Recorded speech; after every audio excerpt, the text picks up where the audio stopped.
আজকের জাহাতাবউদ্দিন বেগ দারুল উলুম হাফিজিয়া আছে মাদ্রাসায় নুরানিয়া মাদ্রাসা উদ্যোগে আয়োজিত দ্বিতীয় বার্ষিক ওয়াজ মাহফিলের সম্মানিত সভাপতি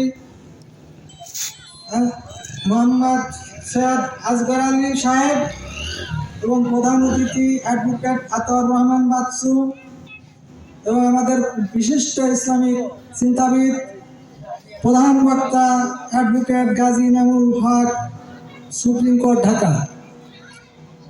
আল্লাহর অশেষ রহমত যে আল্লাহ পাক আমাদেরকে কুরআন হাদিসের আলোকে কিছু বলা এবং শোনার মতো সৌভাগ্য দান করেছেন।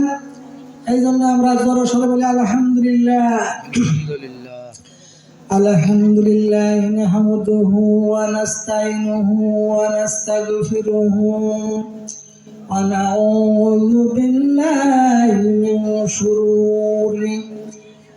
মিন শুরুরি আনফুসিনা মান ইয়াহদিল্লাহু ফালা মুদিল্লা লাহু ওয়া মান ইউদ্লিলহু ফালা হাদিয়া লাহু ওয়া নাশহাদু আল লা ইলাহা ইল্লাল্লাহু وأشهد أن محمدا عبده ورسوله وأرسل بالحق بشيرا ونذيرا وداعيا إلى الله بإذنه وسراجا منيرا. فقد قال الله تعالى في كلامه المجيد والفرقانه الحميد: إن الله وملائكته يصلون على النبي. أعوذ بالله من الشيطان الرجيم. بسم الله الرحمن الرحيم. يا أيها الذين آمنوا صلوا عليه وسلموا تسليما.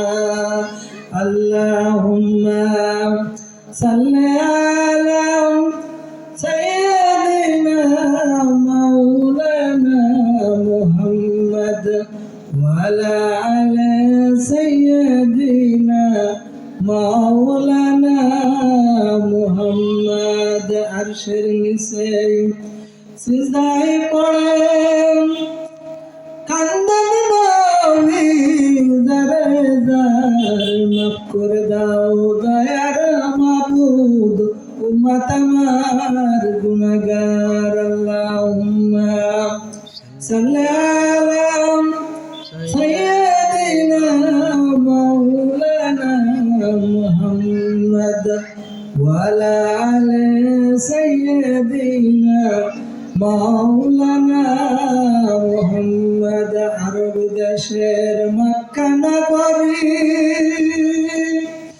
যেথায় মা আমিনার ঘর, আল্লাহর রহমত কাউসার হয়ে ঝলসে সেতাই বারংবার।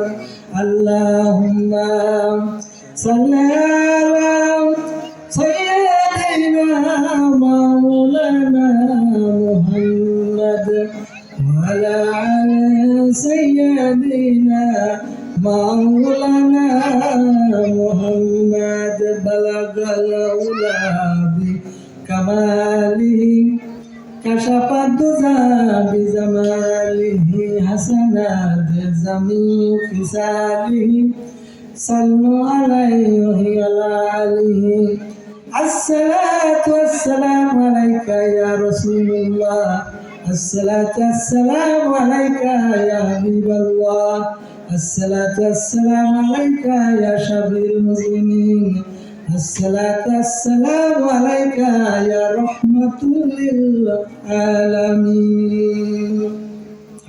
আমি সর্বপ্রথম লক্ষ কোটি শুকরিয়া জ্ঞাপন করছি সেই মহান রব্বুল আলামিনের, যিনি আমাদেরকে অতি ভালোবেসে দুনিয়ার সমস্ত বাজে কাজ থেকে ফারাক করেন, আল্লাহর একটি দিনের কোরআনের মাহফিলে আসা ও বসার মতো সৌভাগ্য দান করেছেন। এই জন্য আমরা জোরে সোরে বলি আলহামদুলিল্লাহ। আলহামদুলিল্লাহ। আমি অনুরোধ করবো যারা আশেপাশে দোকান ঘাটে ঘোরাফেরা করছেন তাদেরকে বলবো এই কোরআনের মাহফিলে আসার জন্য। কোরআন শুনলে কি লাভ আর কোরআন না শুনলে কি লাভ সে সম্পর্কে আমি আয়াত দিয়ে, কোরআনের আয়াত দিয়ে আপনাদেরকে বোঝানোর চেষ্টা করব। আল্লাহ পাক যদি আমাকে এই কোরআন থেকে কিছু আলোচনার সৌভাগ্য দান করে তবেই কিন্তু আমি আলোচনা করতে পারবো, তা না হলে সম্ভব নয়। কারণ কোরআন এমন এক পুস্তিকা, আল্লাহ পাক রব্বুল আলামিন আমাদের জন্য, এই সারা পৃথিবীর মানুষের জন্য এই কোরআনকে রহমত স্বরূপ প্রেরণ করেছেন, ঠিক কিনা? এই কোরআন আল্লাহ পাক সূরা বাকারার প্রথমে ঘোষণা করে দিলেন বিসমিল্লাহির রহমানির রহিম, আলিফ লাম মিম,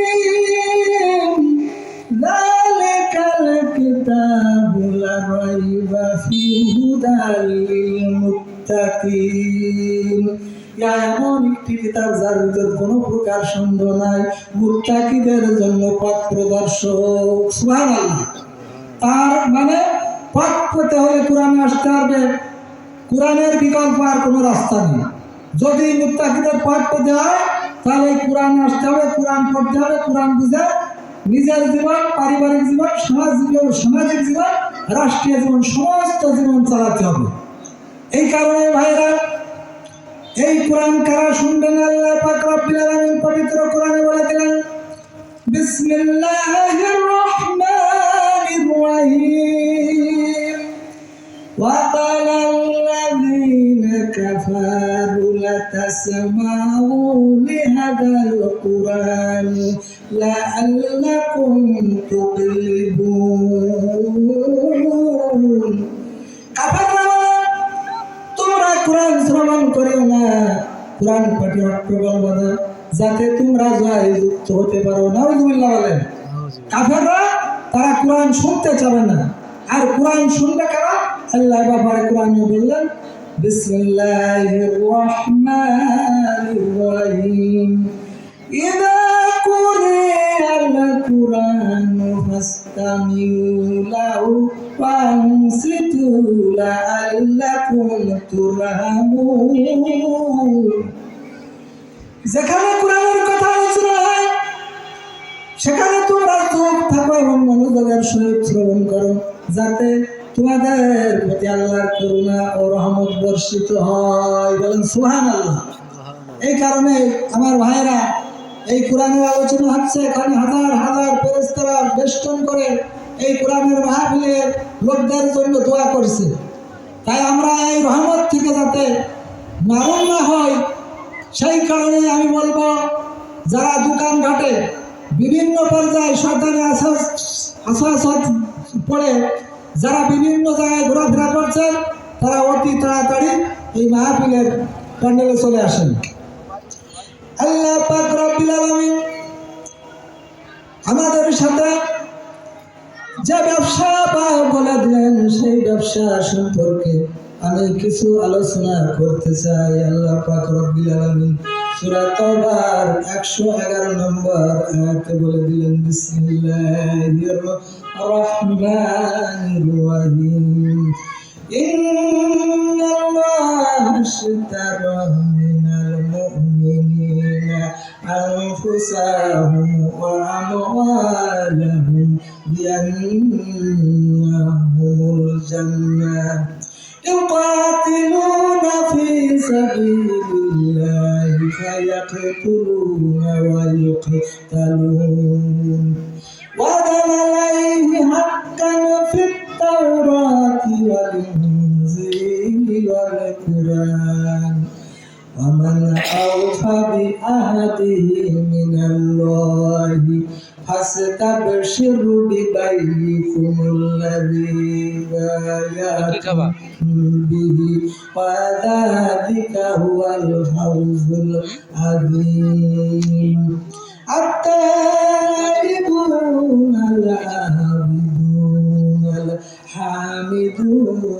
السائحون الراكعون الساجدون الآمرون بالمعروف والنهون عن المنكر والحافظون لحدود الله وبشر المؤمنين سبحان الله আমি সূরা তওবার 111 এবং 112 নম্বর আপনাদের সম্মুখে তেলাওয়াত করলাম এবং এর সার্বিক অর্থ পেশ করব এবং এরই আলোকে কিছু আলোচনা করার চেষ্টা করব। আল্লাহ পাক রব্বুল আলামিন যেন আমাকে তৌফিক দান করেন। সবাই বলি আমিন। আমিন। আল্লাহ পাক রব্বুল আলামিন বলেন, আমি মুমিনদের নিকট হইতে তাদের জান মাল খরিদ করে নিয়েছি বেহেশতের বিনিময়ে। তারা আল্লাহর পথে লড়াই করবে, প্রয়োজন হলে মরবে এবং মারবে। এ ব্যাপারে সঠিক অঙ্গীকারের কথা আল্লাহ পাক রব্বুল আলামিন তাওরাত ইনজিল ও কোরআনে উল্লেখ করে আছেন। আল্লাহ বলেন, আমার চাইতে ওয়াদা পালনের শ্রেষ্ঠ আর কে? তাই তোমরা যে লেনদেন ও বাণিজ্য করিয়াছ তাতেই থাকো প্রভু, আর এটাই বিরাট সাফল্য। এরপরে আল্লাহ বলেন, যারা তওবা করে ইবাদত করে, প্রশংসা করে, রোজা পালন করে, রুকু সিজদা করে, ন্যায়সঙ্গত কাজের নির্দেশ দান করে, অন্যায় কাজে বাধা দেয়, সুতরাং মুমিনদেরকে আজকে তুমি সুসংবাদ দান করো। সুবহানাল্লাহ। তাই আমরা এই আয়াতে একটা জিনিস বুঝতে পারলাম যে আল্লাহ পাক রব্বুল আলামিন এই সূরার ভিতর বললেন যে আমি মুমিনদের নিকট হতে তাদের জান মাল খরিদ করে নিয়েছি বেহেশতের বিনিময়ে। তারা আল্লাহর রাস্তায় আল্লাহর দ্বীন কায়েমের জন্য তারা জিহাদ করবে, লড়াই করবে, প্রয়োজন যদি হয় মরবে এবং মারবে। এ ব্যাপারে সঠিক অঙ্গীকারের কথা আল্লাহ তাওরাত ইনজিল ও কোরআনে উল্লেখ করেছেন। আল্লাহ পাক রব্বুল আলামিন বললেন যে আমার চাইতে ওয়াদা পালনের শ্রেষ্ঠ আর কি? আমরা অনেক সময় বিভিন্ন মানুষের সাথে কথা দিয়ে কথা রাখতে পারি না, কিন্তু আল্লাহ পাক এমন একজন সত্তা যিনি যেটা বলবেন সেটা করে ছাড়বেন, ঠিক কিনা? আল্লাহ যেটা ওয়াদা করবেন সেটা অবশ্যই তিনি পালন করবেন। তাই আল্লাহ পাক বললেন যে আমার চাইতে ওয়াদা পালনের শ্রেষ্ঠ আর কি? তাই তোমরা যে লেনদেন ও বাণিজ্য করিয়াছো, কোন লেনদেন? জান মালের বিনিময়ে বেহেশতে তোমরা যে কিনে নিলে, এটাই তোমরা পূর্ণ থাকো, আর এটাই বিরাট সাফল্য। সুবহানাল্লাহ। একজন মুমিন যখন তার জান মালের বিনিময়ে বেহেশতে কিনে নেয়, তখন তার ওই জান মালের প্রতি আর কোনো অধিকার থাকে না, ঠিক কিনা? ঠিক। কারণ কোন লোক যদি বাজারে কোনো মাল নিয়ে যায়, ধান, পাট, ফসল, যে কোনো শস্য নিয়ে যাওয়ার পর যখন টাকার বিনিময়ে কিনে নেয়, তখন ওই ফসলওয়ালা ওই টাকার বিনিময়ে নেওয়ার কারণে ওই ফসলের প্রতি আর কোনো অধিকার থাকে না, ঠিক কিনা? যখন তার বেচা কিনে হয়ে যায়, তখন সে টাকা নেয়, ধান দিয়ে দেয় বা পাট দিয়ে দেয়, তখন ওই টাকার বিনিময়ে সে যখন ওই মালটা দিয়ে দেয়, ওই মালের প্রতি অধিকার থাকে না। সে যদি টাকা নিয়ে পরে আবার ধানওয়ালাকে বলে যে ভাই এই ধান আমাকে দিতে হবে, তখন বলে যে বেটা তোরা বিনিময় করে আমি টাকা দিলে, টাকা দিলে আবার ধান দেবো মানে? তো মুমিনরাও তো আল্লাহর সাথে যেভাবে বেচা করে ফেললেন যে তাদের জানমাল দিয়ে আল্লাহর জান্নাত কিনে নিলেন, সেই ক্ষেত্রে ওই মুমিনদের আর এই জানমালের প্রতি কোনো দয়া থাকার কথা না। এটা আল্লাহর কাছে বিক্রি হয়ে গিয়েছে, এই কারণে এটা চলবে আল্লাহর হুকুম মতো, ঠিক না? আল্লাহর হুকুম ছাড়া আমাদের এই জীবন চালানো যাবে না।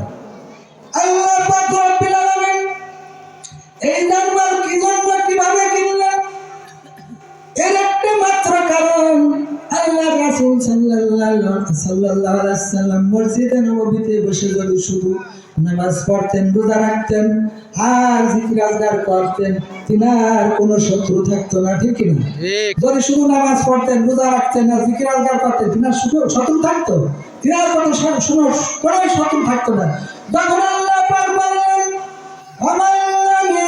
ওয়ামান ইয়াকুম বিমা আনজালাল্লাহু ফাউলাইকা হুমুল যালিমিন, যারা আল্লাহর বিধান বিচার ফয়সালা করবে না তারা জালেম। কোথা আসছে জালাম, কোথা আসছে ফাসিক, কোথা আসছে কাফের। তার মানে এই আল্লাহর জমিনে আল্লাহর বিধান চলবে, আর মানুষের মন গড়া কোনো বিধান চলবে না। যতক্ষণ পর্যন্ত সৎ নেতৃত্ব, খোদাভীরু নেতৃত্ব কায়েম হয়ে আল্লাহর জমিনে আল্লাহর বিধান বাস্তবায়ন না হবে ততদিন পর্যন্ত যতই আমরা এই সন্ত্রাসীদেরকে বলি তোমরা খুন করবে না, রাহাজানি করবে না, ব্যভিচার করবে না, ছিনতাই করবে না, সিন্ডিকেট করবে না, বিদেশে টাকা পাচার করবে না, কোশ্চিন কারো বন্ধ হবে না, ঠিক কিনা? আমার ভাইরা, আজারি সাহেব যে কথাটা বলেছেন, একদল খেয়েছে আর একদল খাওয়ার জন্য লাইন করেছে, কারণ নাম উল্লেখ করেননি, কিন্তু তারপরে একদলের গায়ে লেগে গেছে। কারণ কি? তোমার কেন জ্বলে রে বন্ধু, তোমার কেন জ্বলে? কারণ তুমি হচ্ছে সেই না দলে, ঠিক না? কারণ তোমার জ্বলার কারণে, তোমার জ্বলে কি কারণে? তুমি সেই দলে থাকার কারণে সেই সিন্ডিকেট, রাজধানী, বিভিন্ন প্রকার দুর্নীতি, চাঁদাবাজির দলে বলে তোমার এত জ্বলে না। তোমার জ্বলার কারণ কি? কারণ তোমার নাম উল্লেখ করে তো কোনো বক্তব্য দেওয়া হয়নি, বলেছে একদল খেয়েছে আর একদল খাওয়ার জন্য লাইন করেছে। এখন আমি আপনাদের সম্মুখে এর চেয়ে বড় কথা বলবো, একমাত্র আল্লাহ পাক রব্বুল আলামিন কোরআনের আলোকে লোক তৈরি করেছিলেন, ঠিক কিনা? ঠিক। আল্লাহ রাসূল সাল্লাল্লাহু আলাইহি সাল্লামের আমল থেকে কিছু সৎ যোগ্য খোদাভীরু লোক তৈরি করেছিলেন কোরআনের আলোকে, ঠিক কিনা? কোরআনের আলোকে তৈরি করেছিলেন এমন লোক যাদের সংস্পর্শে যে কোনো সম্পদ আসতো, কোন সম্পদের আমানতের খেয়ানত হতো না, হতো নাকি? ঠিক বাংলাদেশ জামাতে ইসলাম তদ্রূপ করে সৎ লোক, সৎ নেতৃত্ব, খোদাভীরু নেতৃত্ব কায়েম করছে। এই ধরনের সৎ নেতৃত্ব কায়েম করার মতো আর বাংলাদেশে যদি আর কোনো দল থেকে বলেন আমরা সেই দলে যোগ দেব, তার প্রমাণ দেখিয়ে দিয়েছেন আমাদের নেতারা। আমাদের সমাজ কল্যাণ মন্ত্রী ছিলেন আলী হাসান মুজাহিদ, আবার আমাদের কৃষি মন্ত্রণালয়ের দায়িত্ব ছিলেন নিজামী সাহেব। তাদের নামে ফখরুদ্দিন আলম 2 টাকার দুর্নীতিও দেখাতে পারে নাই, এমনকি সেই সময় যে সব এমপি মন্ত্রীরা জামায়াতের ছিল তাদের নামে 2 টাকার দুর্নীতিও ধরতে পারে নাই ফখরুদ্দিন, সারাশি দিয়েও ধরতে পারে না। তাহলে এখানে প্রমাণ হয়ে গেছে যে একমাত্র বাংলাদেশে যদি সৎ নেতৃত্ব এবং সুষ্ঠু দুর্নীতি ছাড়া, চাঁদাবাজি ছাড়া কোন রাষ্ট্র চালানোর যোগ্যতা থাকে একমাত্র জামাতের ইসলামের আছে, ঠিক কিনা? এই কারণে কোরআনের লোক যারা নিজের পয়সা দিয়ে রাজনীতি করে আর কিছু লোক পয়সা নিয়ে রাজনীতি করে, তারা কি সমান হয় না? আমরা যারা জামাত করি প্রতি মাসে 500, 1000, 2000 প্রতি মাসে দিই, এবং আমাদের এককালীন অনেকে 5000, 10,000, 50,000 পর্যন্ত দেয়। তারা কি এই দেয় কার ভাইতে? ওই যে বেচাকুনা, ইন্নাল্লাহ আশতারা মিনাল মুমিনিনা আনফুসাহুম ওয়া আমওয়ালাহুম বিআন্না লাহুমুল জান্নাহ। বাংলাদেশের বুকে দেখেন, বুকে হাত দিয়ে দেখেন যে এরকম টাকা পয়সা দিয়ে রাজনীতি করার মতো কোনো দল আছে কিনা? এই বাংলাদেশে একমাত্র জামাত ইসলাম তাদের জানমাল দিয়ে রাজনীতি করেন। ওই জালেম সরকারের সময় যদি আমাদের নেতারা এই সরকারের সাথে আঘাত করতো, তাদের জেল হতো না, জুলুম হতো না, ফাঁসির কাস্টে ঝুলতে হতো না, কিন্তু তারা বাতিলের জীবন দেবে, কিন্তু বাতিলের কাছে মাথা নত করবে না, ফাঁসির কাস্টে ঝুলবে হাসিনকে, তারপরেও তারা বাতিলের কাছে মাথা নত করবে না, ঠিক কিনা? এই জমিনে রক্ত ঝরেছে কার বেশি? এই জমিনে রক্ত ঝরেছে জামাতে ইসলামের বেশি। তাই সামনে এই জামাতে ইসলামী এই রাষ্ট্রের অধিকারের যোগ্য, ঠিক কিনা? রক্ত ঝরেছে না, জমিন হবে তাদের, ঠিক কিনা? বলেন সুবহানাল্লাহ। আজ বাংলাদেশের মানুষ ঘরটি ঘরে বুঝে গেছে যে আমরা বিএনপি দেখেছি, দেখেছি, সমস্ত দলকে দেখেছি, কিন্তু চাঁদাবাজির হাত থেকে রক্ষা পাইনি, রাজধানীর হাত থেকে রক্ষা পাইনি, ব্যভিচারের হাত থেকে রক্ষা পাইনি। তাই এবার জামাতে ইসলামকে দেখতে পাওয়া চাই। সুবহানাল্লাহ। আর আমরা এটা গ্যারান্টি দিয়ে বলতে পারি, বাংলাদেশে যদি জামাতে ইসলাম সংসদে যেতে পারে, অবশ্যই অবশ্যই দুর্নীতি ছাড়া একটি বাংলাদেশ উপহার দেবে, ঠিক কিনা? ঠিক। আমি যেহেতু সময় কম, আমি একটা কথা বলবো, সেটা হচ্ছে কি যে আপনারা ইসলাম বাদ দিয়ে, কোরআন বাদ দিয়ে, কোরআনের আলোকে বাদ দিয়ে যতই সন্তানের দমন করতে চান, যতই ব্যভিচার বন্ধ করতে চান, যতই চাঁদাবাজি বন্ধ করতে চান, যতই রাহাজানি বন্ধ করতে চান, অন্য কোন আল্লাহর কোরআনের দল ছাড়া কশিন কালেও বন্ধ করা যাবে না। যাবে নাকি? কশিন কালেও যাবে না। এই জন্য আমরা জানমাল দিয়ে, যে নিজের টাকা দিয়ে আমরা রাজনীতি করি, আমরা যারা এইরকম টাকা দিচ্ছি কার ভয়তি? একমাত্র আল্লাহর ভয়তি। আর আমাদের দ্বারা আমরা বলতে পারি একটা পয়সা জনগণের টাকা আত্মসাৎ করবো না ইনশাআল্লাহ। সে গ্যারান্টি আমাদের আপনাদেরকে এই মাহফিল থেকে আমি বলে যাচ্ছি, কারণ সেটার প্রমাণ আমরা সংসদে দেখে পেয়েছি।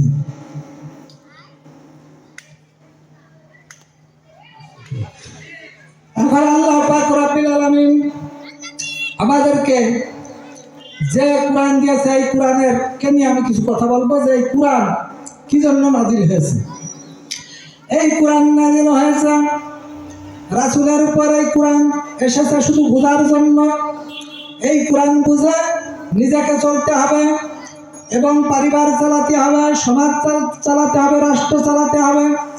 রাসূল সাল্লাল্লাহু আলাইহি সাল্লামের কে যেভাবে পৃথিবীতে রহমত স্বরূপ আল্লাহ পাক প্রেরণ করেছিলেন, ঠিক তদ্রূপ আল্লাহ পাক রব্বুল আলামিন পবিত্র কুরআনও আল্লাহ রাসূলের উপর সারা বিশ্বের মানুষের জন্য রহমত স্বরূপ প্রেরণ করেছেন। ঠিক কিনা? কারণ এই কোরআন যদি না থাকতো, আমি দেখতেছি আমরা সব পাপভ্রষ্ট হয়ে যেতাম। কারণ কোরআনে এমন কোন কিছু সমস্যার সমাধান নাই যা না দেওয়া আছে। এই কোরআনটা হচ্ছে হাকিম।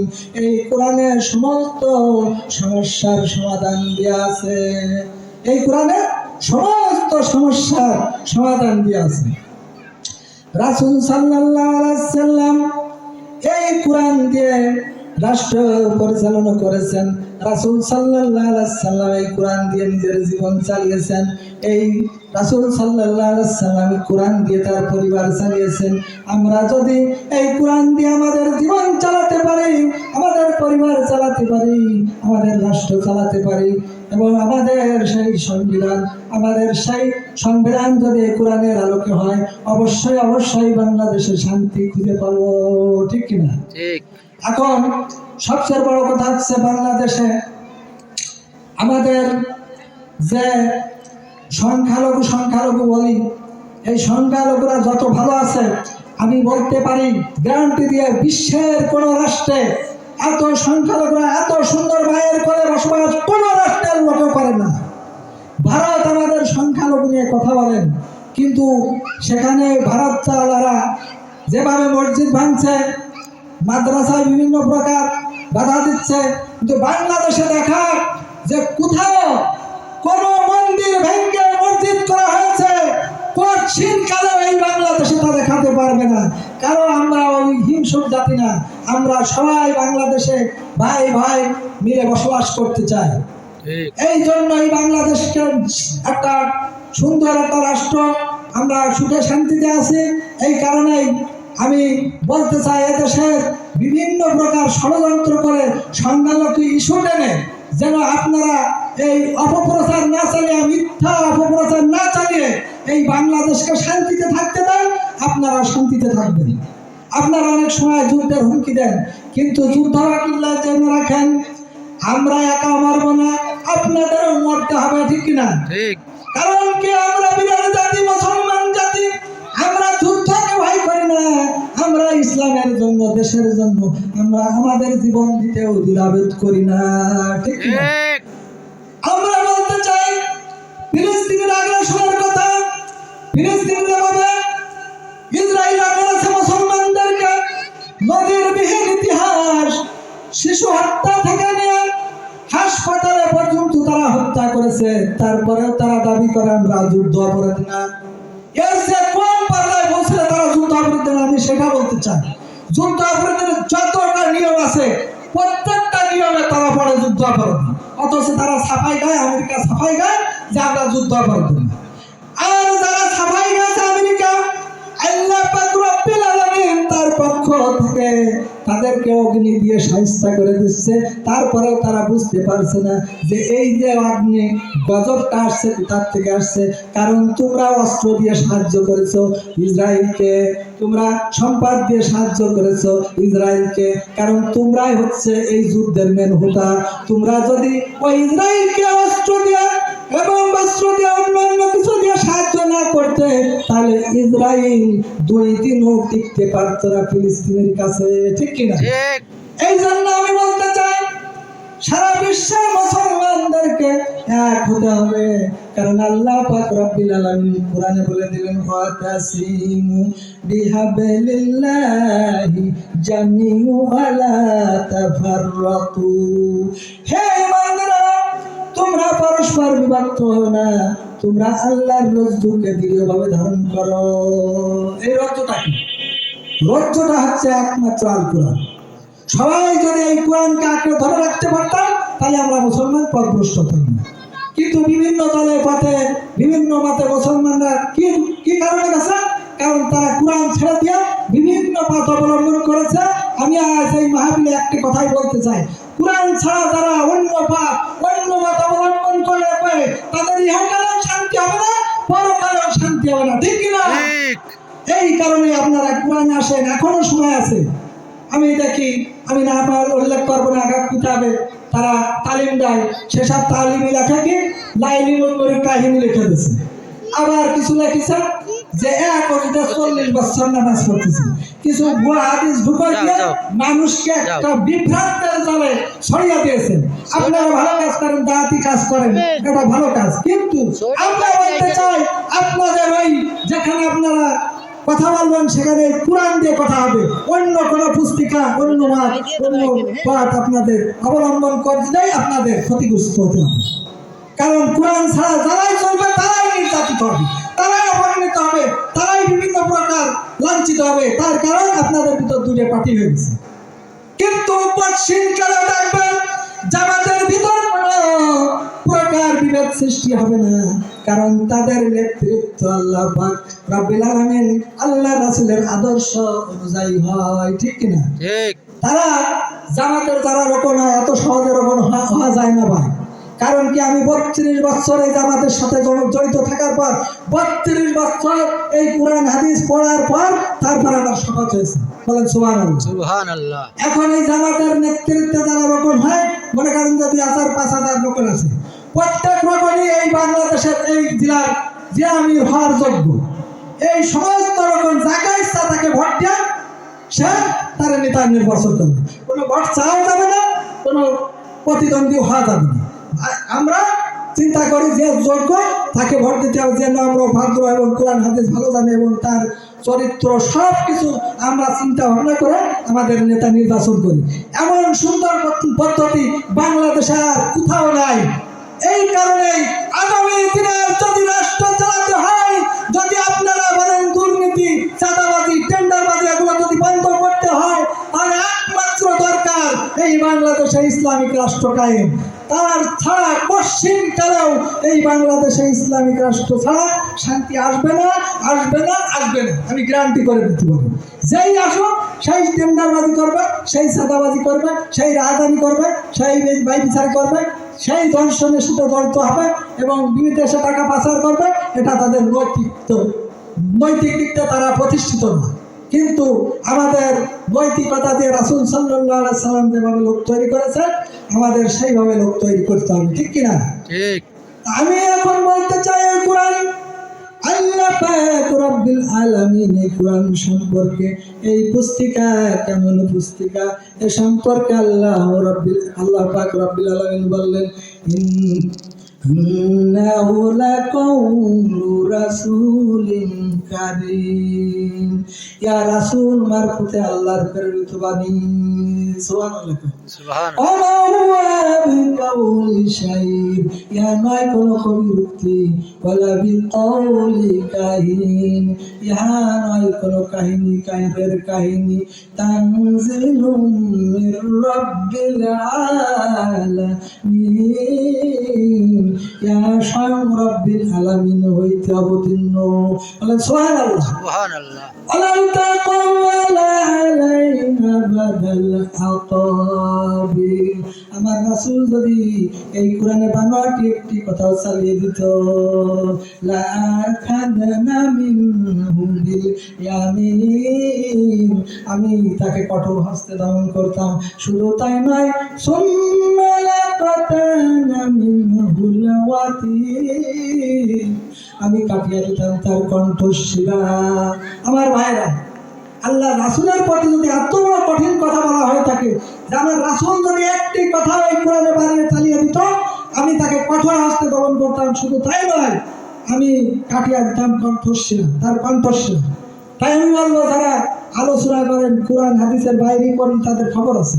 যত বড়ই বক্তা হন না কেন, যদি মন গড়া কথা বলেন, যেটা কোরআনে নাই, হাদিসে নাই, আল্লাহ রাসূল বলেননি, আল্লাহ বলেননি, কোরআনে একটা আয়াত আছে, যে আয়াতটা আমার মুখস্থ হয়নি, সেটা হচ্ছে যে তার চায় সেরা জালেম আর কে, যে আল্লাহ এবং আল্লাহ রাসূলের নামে মিথ্যা বানোয়াটি কথা বলে, এবং যা আল্লাহ নাযিল করেননি, হাদিসে নাই, কোরআনে নাই, সেই কথা বলে, সেই হচ্ছে সবচেয়ে বড় জালেম। তা আমাদেরকে আল্লাহ পাক রব্বুল আলামিন এই জালেমের থেকে হেফাজত করুন। আমরা যেন কোরআনের কথা বেশি বেশি কোরআন পড়তে হবে। ভাই, জীবনকে পরিবর্তন করতে হলে আমাদের কোরআনের বিকল্প কোনো রাস্তা নেই। আল্লাহ পাক বললেন, আমরা একটা করবো আর একটা করবো, তা হবে না। আমাদের যদি ইসলাম পালন করতে হয়, তাহলে আমাদের ইসলামের পুরোপুরি দাখিল হতে হবে।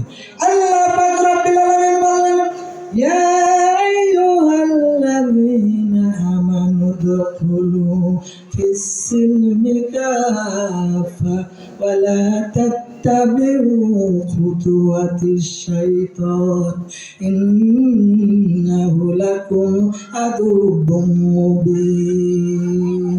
হে বান্দারা, তোমরা ইসলামের ভিতর পুরোপুরি দাখিল হয়ে যাও, শয়তানের পথ অনুসরণ করো না। শয়তান হচ্ছে তোমাদের প্রকাশ্য শত্রু। তাহলে ইসলামের ভিতর কি করতে হবে? পুরোপুরি দাখিল হতে হবে। একটি করবা আর একটি করবা না, তাহলে ইসলাম হবে না। ইসলামে যদি জিহাদ থেকে থাকে, অবশ্যই আমাদেরকে জিহাদ করতে হবে।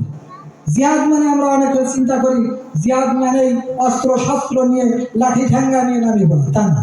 জিহাদ মানে প্রাণান্তকর চেষ্টা করা, আল্লাহর জমিনে আল্লাহর বিধান বাস্তবায়ন করার জন্য প্রাণান্তকর চেষ্টা করাই হচ্ছে জিহাদ। তারপরে যদি বাতিলদের সাথে যুদ্ধ করতে হয়, সে পর্যায়ে আসে, তাহলে যুদ্ধ করতে হবে এবং মরতে হবে এবং মারতে হবে, ঠিক কিনা? এটাই ইসলাম। শোনেন, আল্লাহ পাক রব্বুল আলামিন 5 ওয়াক্ত নামাজে বেহেশতের কোনো গ্যারান্টি দেয়।